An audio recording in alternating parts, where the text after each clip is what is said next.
সুপ্রিয় দর্শক, আসসালামু আলাইকুম।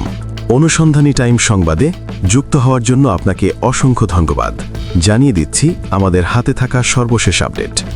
আর বরাবরের মতো সর্বশেষ আপডেট জানাতে আপনাদের পাশে আমি সাইমন সুজন। মুসলিম উম্মা, বিশ্ব রাজনীতি, বাংলাদেশের ভবিষ্যৎ ও সামরিক বিষয়ের সকল ভিডিও পাবেন এখানে। মোদির মেরুদণ্ড ভাঙতে রেডি তারেক রহমান। ভারতকে তছনছ তুরস্ক, পাকিস্তান, বাংলাদেশ মিসাইল জোট। এবার ভারতকে মাটির সাথে পিষে মারতে মুসলিম বিশ্বের সেরা ভয়ঙ্কর শক্তিশালী জোট পাকিস্তান, তুরস্ক এবং সৌদি আরবের সাথে যোগ দিচ্ছে বাংলাদেশ। 2026 সালের 12 ফেব্রুয়ারি অনুষ্ঠেয় বাংলাদেশের সাধারণ নির্বাচনের পরপরই এই ঐতিহাসিক ঘোষণা আসার প্রবল সম্ভাবনা রয়েছে। টাইমস অফ ইসলামাবাদের প্রতিবেদনে উঠে এসেছে, এই জোটের মূল লক্ষ্য দক্ষিণ এশিয়ার নিরাপত্তা কাঠামোকে এমনভাবে ঢেলে সাজানো যেখানে ভারতের আগ্রাসন আর খাটবে না। এই সামরিক জোটের ভিত্তিপ্রসারী ঘটনাগুলো খুব গোপনে দ্রুত গতিতে এগিয়ে চলেছে। এর মূল ভিত্তিপ্রস্তর স্থাপিত হয় 2025 সালের সেপ্টেম্বর মাসে, যখন পাকিস্তান এবং সৌদি আরব একটি পারস্পরিক প্রতিরক্ষা চুক্তি স্বাক্ষর করে। এই চুক্তির গভীরতা এবং ব্যক্তি এতটাই বিশাল যে একে আন্তর্জাতিক প্রতিরক্ষা পর্যবেক্ষকরা ন্যাটোর আর্টিকেল 5-এর সাথে তুলনা করছেন।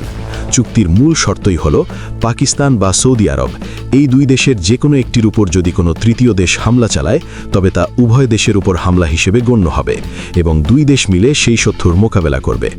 এখন এই জোটে তুরস্ক এবং বাংলাদেশের নাম যুক্ত হওয়ায় বিষয়টি ভারতের জন্য এক দুঃস্বপ্নে পরিণত হয়েছে। তুরস্কের মতো ন্যাটোর দ্বিতীয় বৃহত্তম সেনাবাহিনীর দেশ যখন এই জোটে যুক্ত হওয়ার চূড়ান্ত পর্যায়ে রয়েছে, তখন সেটি যে ভারতের জন্য চরম দুঃস্বপ্ন তা বলার অপেক্ষা রাখে না। 2026 সালের জানুয়ারি মাস থেকে তুরস্কের সাথে পাকিস্তান ও সৌদি আরবের আলোচনা চূড়ান্ত গতিতে এগিয়েছে। তুরস্কের আধুনিক প্রযুক্তি, পাকিস্তানের পারমাণবিক শক্তি এবং সৌদি আরবের অফুরন্ত আর্থিক ভাণ্ডার, এই তিনে মিলে যে শক্তি তৈরি হতে যাচ্ছে তা এশীয় অঞ্চলের যে কোনো সামরিক শক্তির মেরুদণ্ড ভেঙে দেওয়ার ক্ষমতা রাখে।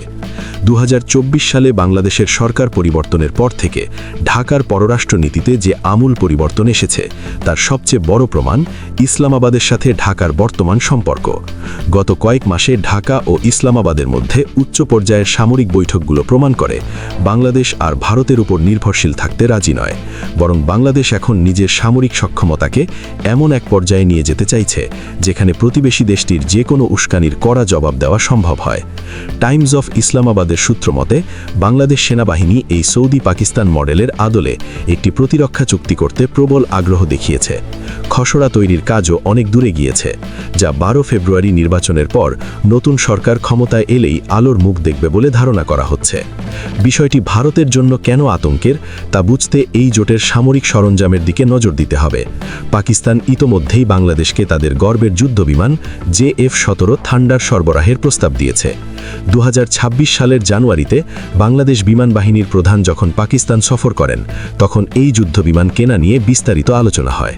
চীনের সহায়তায় তৈরি এই যুদ্ধবিমানটি স্বল্প খরচে অত্যন্ত কার্যকরী, যা ভারতের রাফাল বা তেজস বিমানের বিরুদ্ধে আকাশের শক্ত প্রতিরোধ করতে সক্ষম।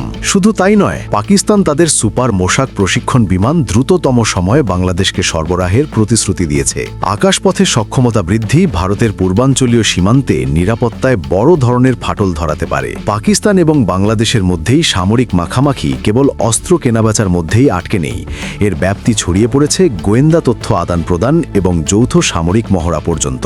2025 সালের অক্টোবরে পাকিস্তানের জয়েন্ট চিফ অফ স্টাফ কমিটির চেয়ারম্যান যখন ঢাকা সফর করেন, তখন দুই দেশের মধ্যে নিয়মিত সামরিক বিনিময় এবং প্রশিক্ষণের বিষয়ে সমঝোতা হয়।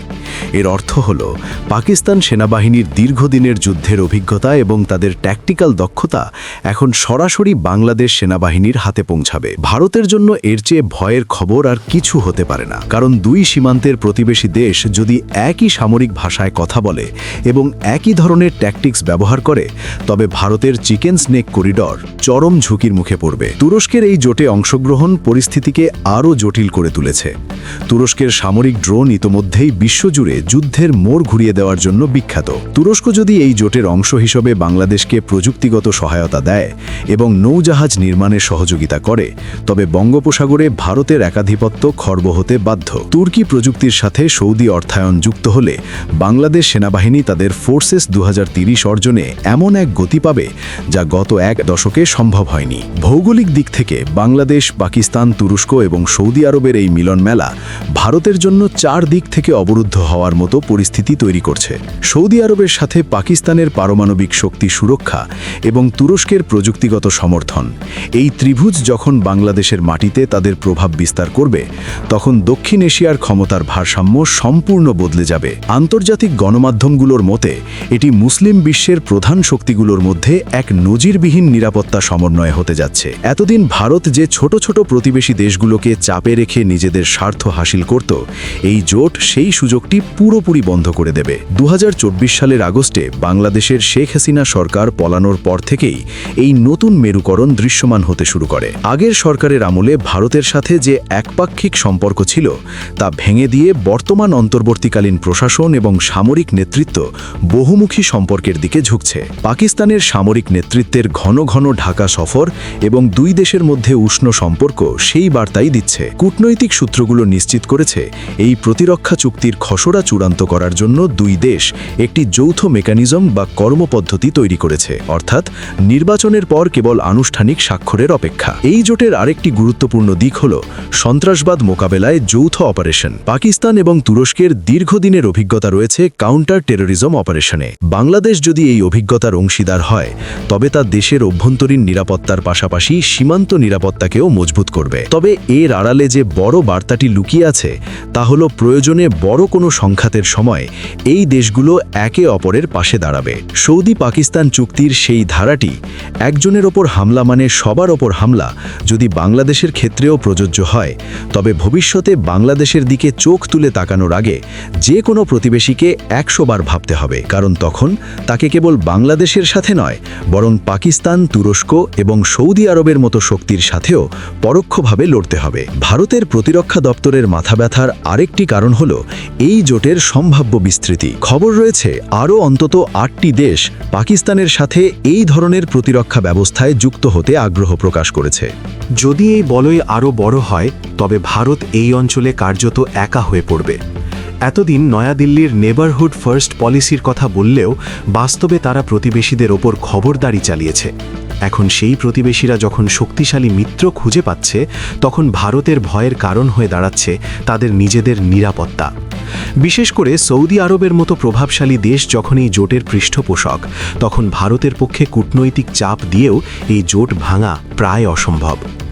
বাংলাদেশের আসন্ন নির্বাচনকে কেন্দ্র করে এই সামরিক সমীকরণ চূড়ান্ত রূপ পেতে যাচ্ছে। 12 ফেব্রুয়ারি নির্বাচনের পর যে সরকার গঠিত হবে, তাদের অন্যতম প্রধান কাজ হবে এই খসড়া চুক্তিটি পর্যালোচনা করে তাতে চূড়ান্ত অনুমোদন দেওয়া। দেশের নিরাপত্তা ব্যবস্থার আধুনিকায়ন এবং প্রতিবেশী দেশের চোখ রাঙানি উপেক্ষা করে মাথা উঁচু করে দাঁড়াতে এই জোটকে একটি সুবর্ণ সুযোগ হিসেবে দেখছেন প্রতিরক্ষা পর্যবেক্ষকরা।